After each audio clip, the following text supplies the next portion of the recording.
Tucker, when people are moving to Tennessee or trying to, and they're lost and frustrated, and they're looking in that $1 to $2 million price point, and they don't know what to do next, what should we tell them? Tucker, if you are somebody thinking about buying in Middle Tennessee, maybe you work in Nashville, maybe you work in Cool Springs, and you love the idea of new construction, which who doesn't love new construction? Once you have a new house, it's hard to go back to old houses, I think. But if you have a budget between $1 and $2 million, what do people need to know? Play one of the things I love, Reedsville. That needs to be our conversation. When we talk to people that are between that $1 and $2 million price point, and they're wanting the 4,000 square foot home and that 3-car garage, this has to be on your list. What's the unique offering that Vale has compared to other options out there? We're always comparing different neighborhoods. And when you start around that $1 million price point, you need to talk about Lad Park.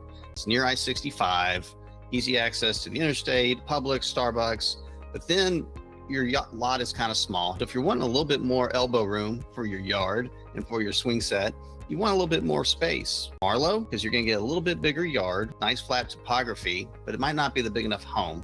Or you might want that 3-car garage, and that's where you need to discuss Reedsville. And that's exactly right. And one thing I love about Vale is that you don't have a bunch of power lines, unsightly power lines like you get in some neighborhoods, right, Tucker? We have people that are relocating here. There's several things they don't want to see.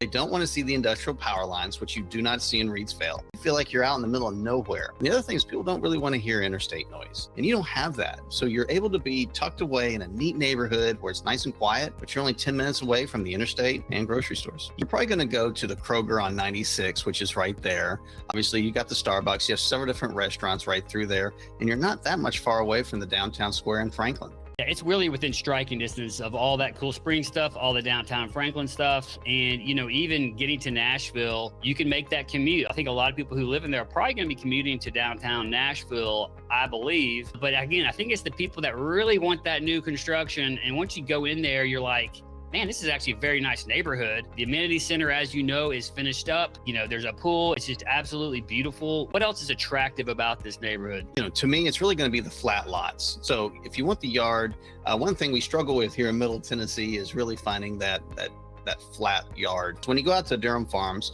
you might have this great home, and all of a sudden you get to the backyard and it just kind of falls off a hill. And people are going, I don't know where my kids are going to play. And so when we talk about that solution, you got to talk about Reedsville.